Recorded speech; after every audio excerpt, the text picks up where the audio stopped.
share. What we sharing? No, we'll share this one.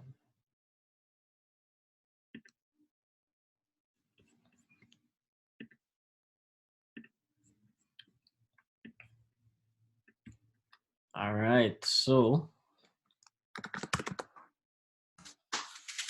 welcome again. We're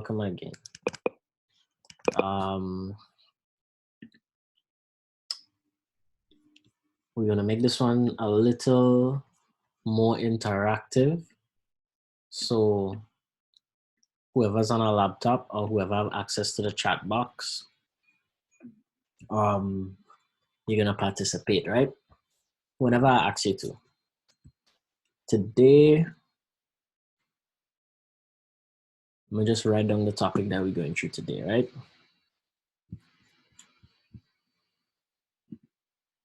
So we have some trades.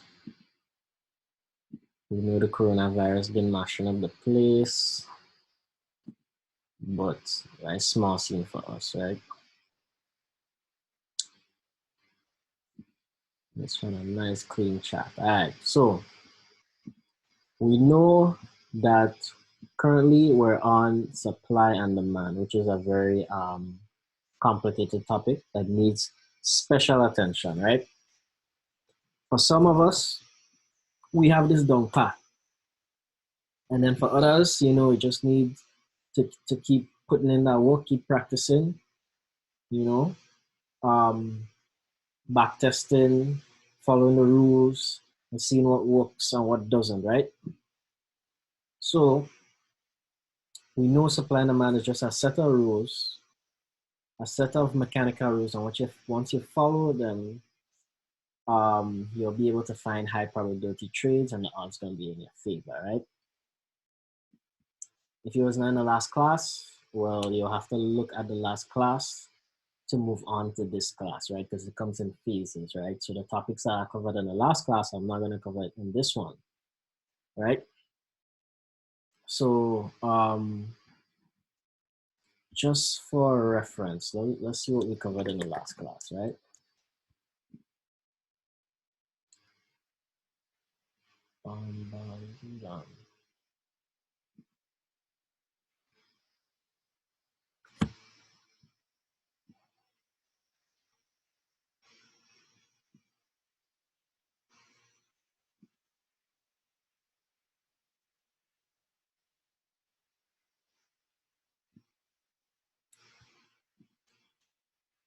We're just going to the last, the video from the last class, right?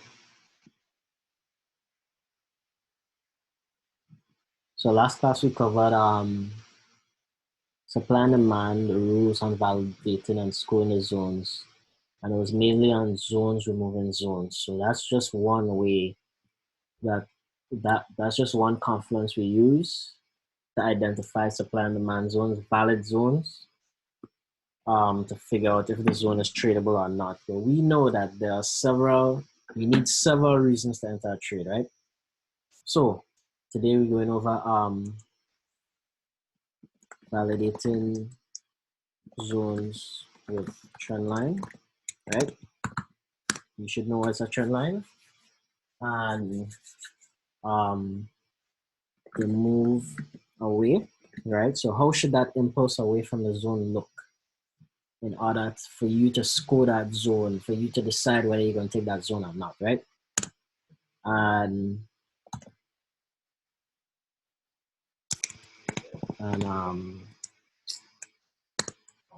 we need one candle stick to stay away from that zone, right? And you're gonna understand what I mean by that when we going through the lesson, right? So here's the idea. We know for demand, we know there's demand, we know there's supply, and first we learned how to confirm a supply and demand zone by zone removing zone, right? So basically, A supply and demand zone is validated when demand removes supply or supply removes the demand. Demand removes supply, we know demand is in control, and supply removes demand, we know supply is in control, right? So another way to find out supply and demand zone is by using trend lines, right? Basically, here's the idea. So once we have a downtrend, right? Once we have a downtrend,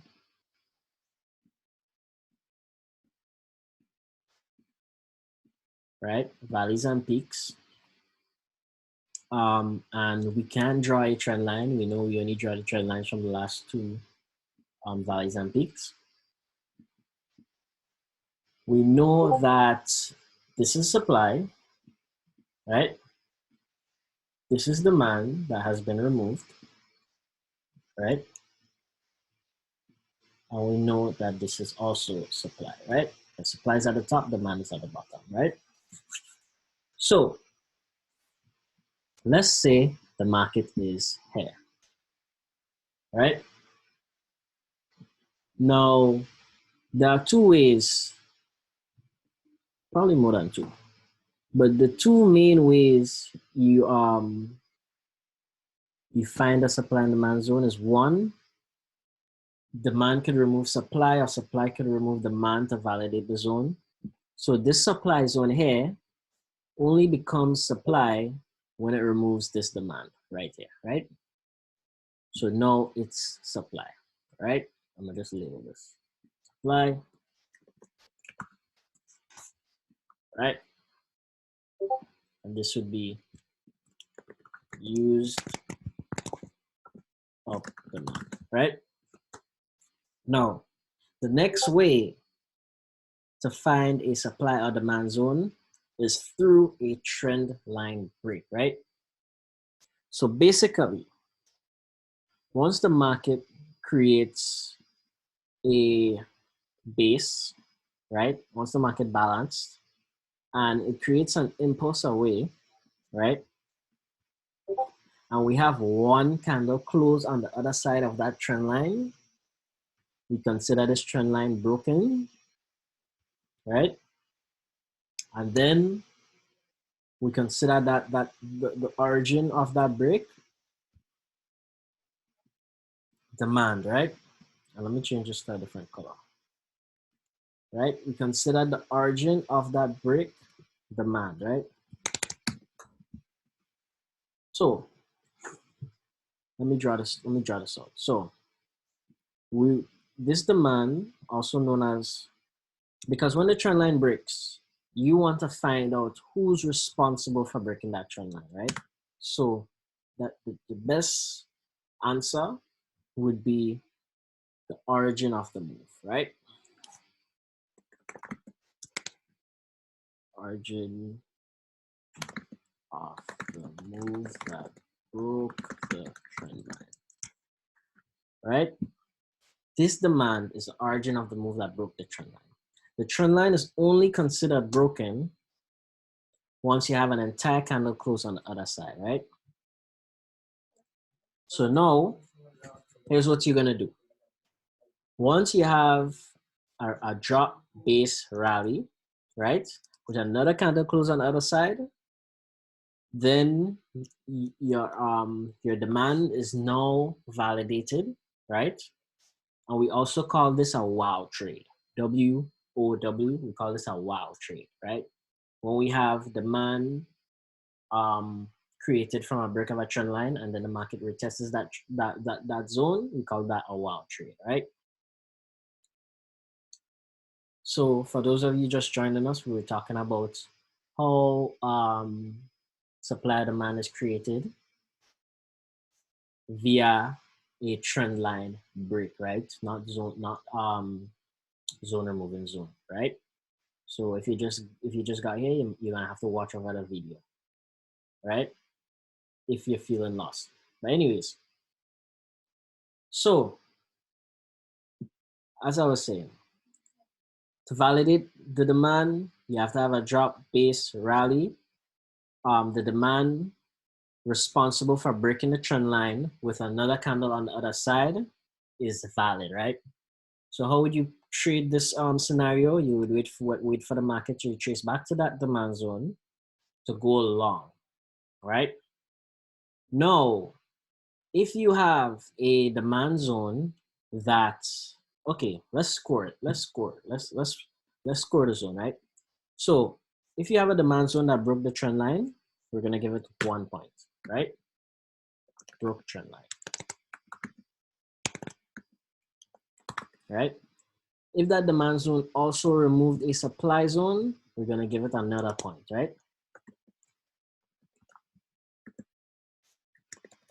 Because in order to find quality zones, you have to figure out what that zone accomplished, right?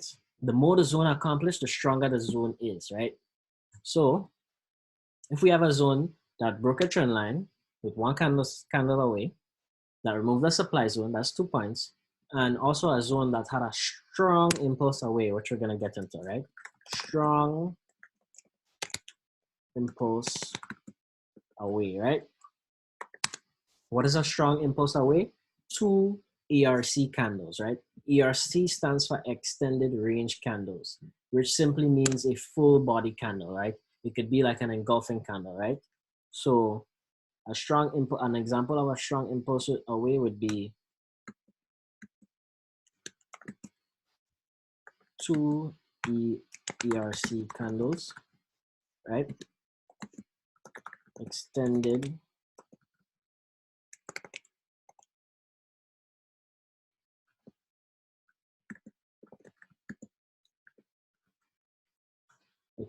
range candles, right? So that means the candles, two bullish candles went probably two engulfing or two bullish candles. It didn't pull back. So the candles, it had one candle go straight up, and then as soon as the next candle formed, it went straight up again, right? So it's just two consecutive bearish candles. So here you have two consecutive bearish candles. It was two consecutive bullish candles, right? So when you add up these confluences, the zone gets a high score, right? And then there's also like other confluences you can also add with it, like is the zone located at, who's in control and whatnot, right? But this is what we're working with for today, right?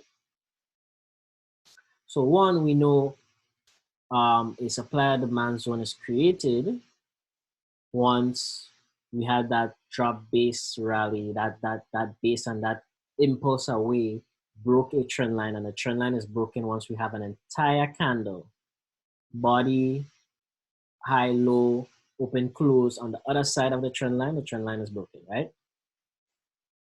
So with that trend line being broken, and we have that impulse away, preferably two extended range candles. If the candles leave the zone slowly, that is okay, but you want a strong impulse away so that you can get a high probability scenario, right? So I'm gonna write out these rules again just so you can stick in your head. What do you want to see at your zone, right? Trend line break, right? That's for, and like I said before, once you have a trend line break and the market come back to retest that zone, it's also called a wow trade, right? It tends to happen at reversals, right? Trend line break, two ERC candles, right? Two ERC candles. If you get, not, this is not necessary, but if you do get it, that's good. Supply removed, right? You should know the supply. Let's see, one,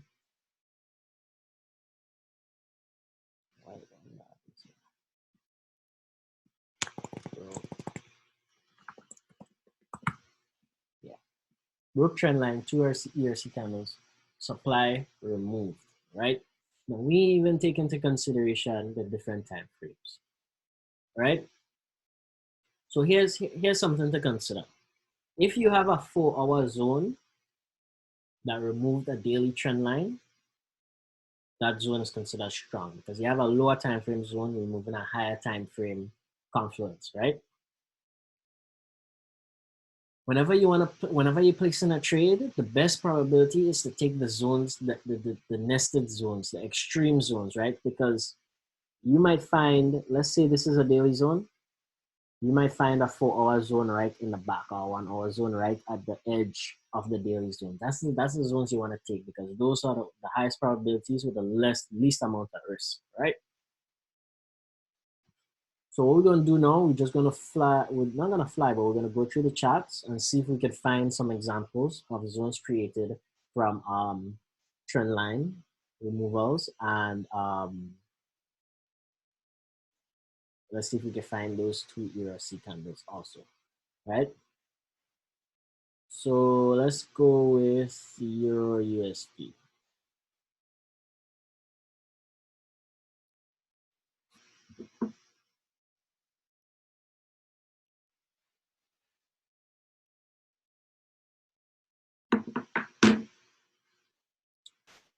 All right, so let me call up Euro USD, right?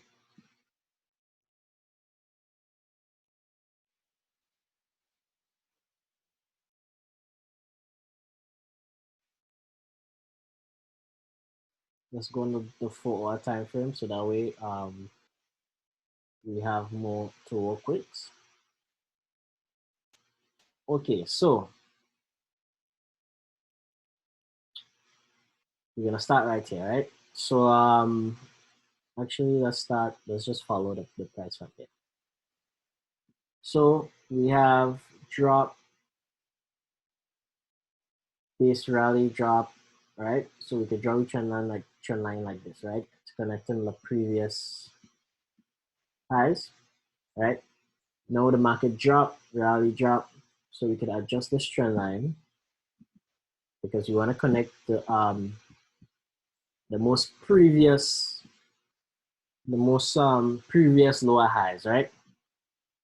Now, if you're new to trading, this is advanced, right? I didn't learn this until it was my third year in trading.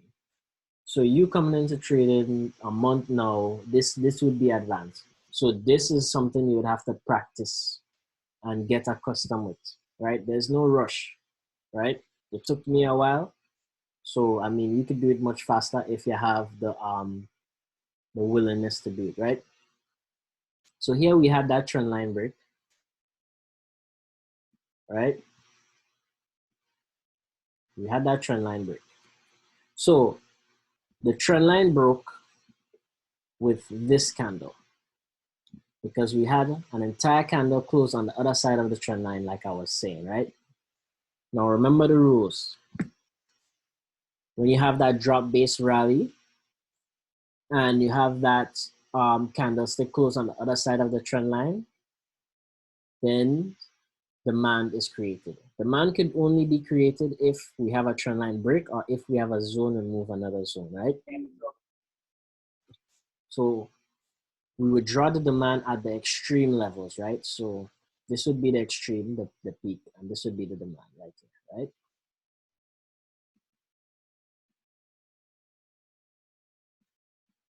So how would you enter this trade? You would buy at the proximal line, which would be the top of the demand, stop loss at the bottom, right?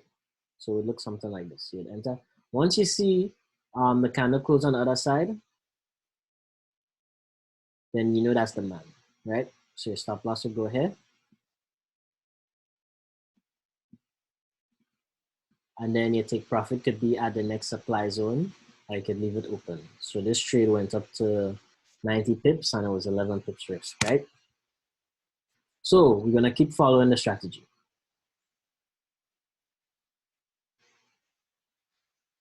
So we continue in, we draw a trend line. Did the market make a higher high? No. So we could draw our trend line like this. We just follow in the price and drawing a trend line from the two most recent higher highs or higher lows, right? And then we could draw a trend line like this. Once the market make a new higher and a higher low. And then you could draw a trend line like this. Because you're just following the price and you put in the most recent valid trend line, right?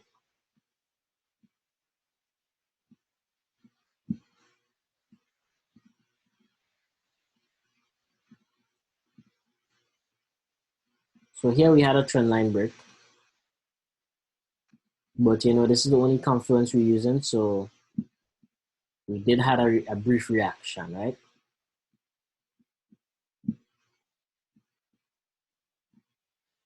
And then we would have drawn another zone right here.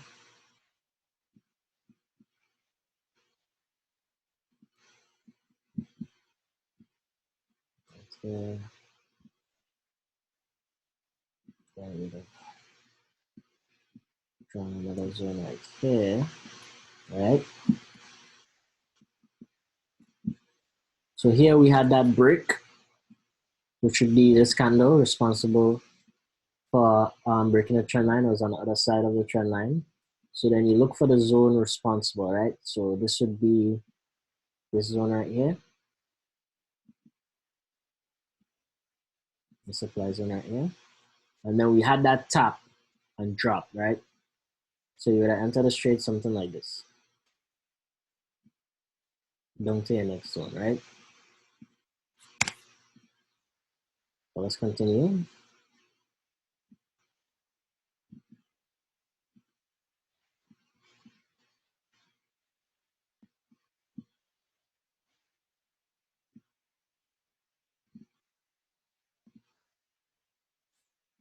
Now you want to draw your trend line on healthy trends, right? So here we had a little downtrend right here. We had the market come up and break this trend line, right? Then we had this zone created, which the market did come back and retest, right? So the market tends to like to retest zones, right?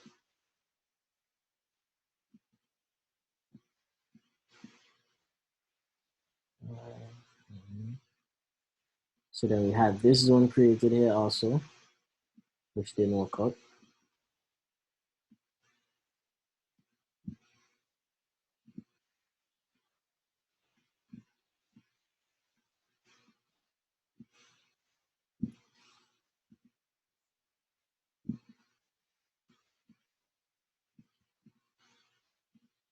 Okay, so let me ask you, right? Nash,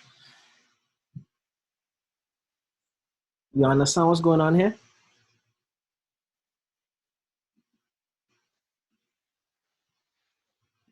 Unmute your mic. I'm not unmuted for it.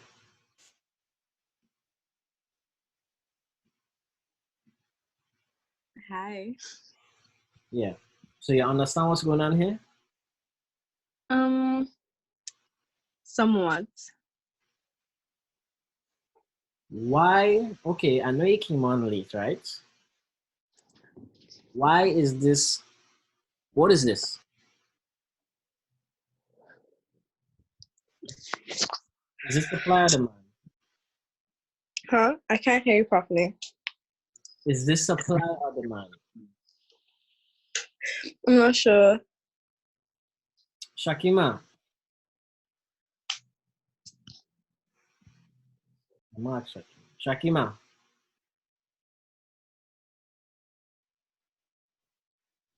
Can you speak?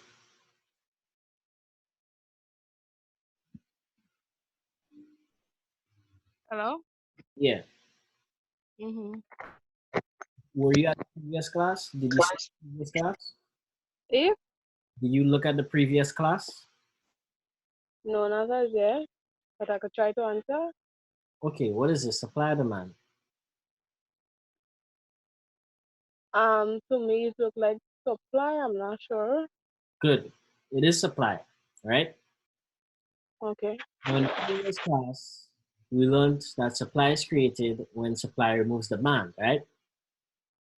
But in this class, we're learning another method for validating supply and demand, right? So what made this supply valid? what happened that made this supply valid?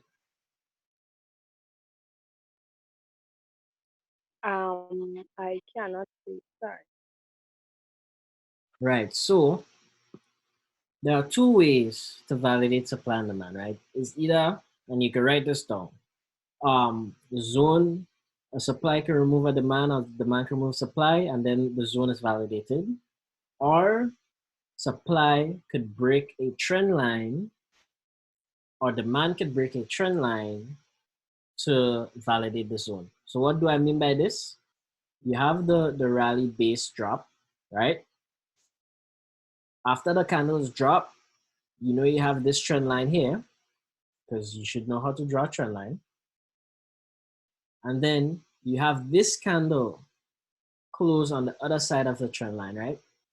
So once this candle closes on the other side of the trend line, we consider that trend line broken, right? So that tells us that our supply is valid. Because if you just have that rally base drop, that is potential supply. In order for the supply to be valid, it has to accomplish one of two things.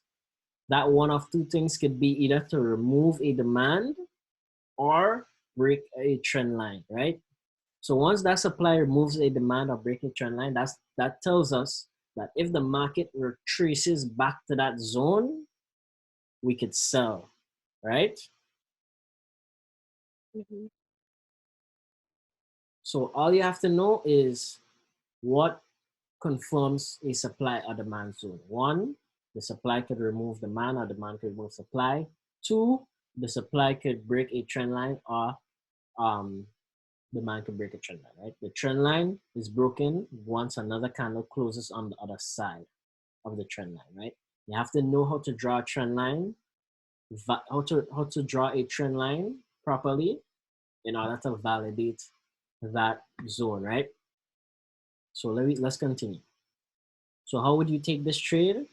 Once the market retraces back to the supply zone, and in this scenario, it also tested the trend line, which we learned, you would go short. So you would sell here, stop loss above the zone, target would be down to the next supply zone, right? But yeah, let's continue. So we continue this downtrend to draw, just gonna do a few more, right? So this is too much candles to be considered a zone, but probably on the daily time frame, let's see, it would probably just be one candle, right? So on the daily time frame, we had this zone and market tested it right here, right? So the move away, right? Basically, you have your zone. Let's say this is a zone, right? You have your base and candles, then you have your two impulses away. This is two good example of two ERC candles, right? You have your departing candle. This is the candle that left the zone, right? And this is the candle that followed, right? When you have two candles strongly departing that zone, then we could consider that zone high probability because the market left that zone with strength, right? Not only did it remove another zone, or not only did it break a trend line, it left that zone with a powerful impulse. So that tells you there's a lot of money there. So when the price retraces back to that zone, it would probably be a high probability trade, right? So another example, you have this base here, right? And then you have two strong candles leaving the zone. You have this one here and this one here. Extended range candles just simply means that the candles pushed forward and didn't pull back, right? The candles was, if it was a demand zone and we had a bull run, an uptrend, we had two candles extended up without pulling back. So let's say this was a zone right here because we have a base.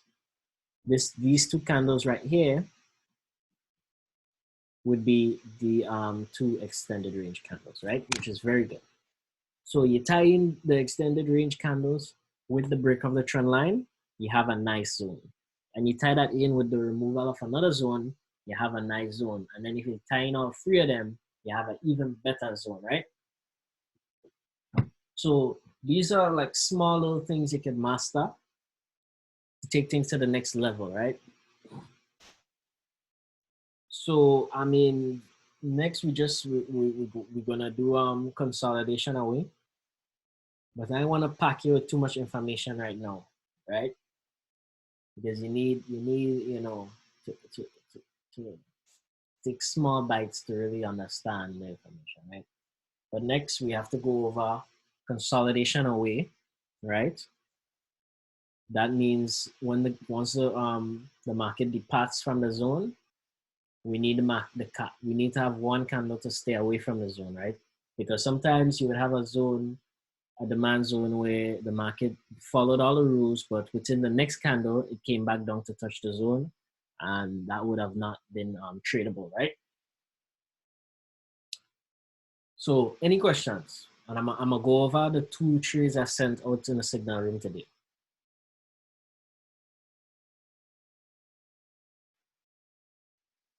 All right, so we're gonna somebody asked for USD CHF. So I sent out this USD CHF trade today. It did retrace back, but let me just explain why I sent this trade, right? So we have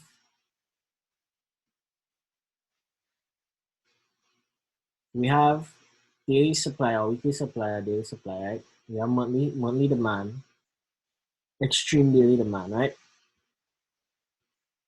Here we have a CP zone that the market came up and test, but I wasn't looking at it to give the short signal from up here, right? For those advanced traders. So what did we just learn? We learned we have an uptrend. We have the market broke the trend line with the market broke the trend line, right? So when the trend line broke, this was the demand zone here, right? So what I did, once I found that demand zone, that supply zone, right, that reacted off of this supply, this is the supply zone right here, right? Reacted off this supply, dropped down, broke the trend line. I know that the trend line was broken, the market was retracing back, right? So I sent out a signal right here.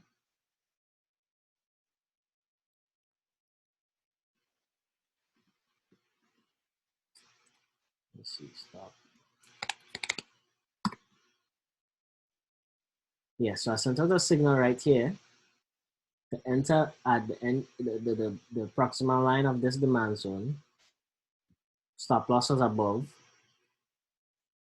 And then we had to take profit all the way down to the next, to this supply, right? When the market hit the zone, it dropped 94 pips here. Well, it dropped 122 pips actually. And then it retraced all the way back, right? While it was at 99 pips, I was like, okay, take some profit off the table, because that was a nice drop, right? So the exact same lesson I just taught you, I used that earlier on today to send a signal that gave out 97 pips, right? So if you had a trading account, you enter a trade for $1 a pip, you make 90 some dollars, right? So gold. For gold, I sent out a gold signal to buy. Basically, on the weekly time frame, this is gold on the weekly time frame, right? So we have demand, and this was also demand, right? Even though this is monthly supply that gold is reacting off of, that gold is still in an uptrend, right? So until gold removes this weekly demand right here, then I would consider shorts, But knowing that gold retraced down to that weekly demand, it was high probability to enter long, even lower down, right? So we took this gold trade earlier today, which was about 500 pips, because it's higher time frame, right?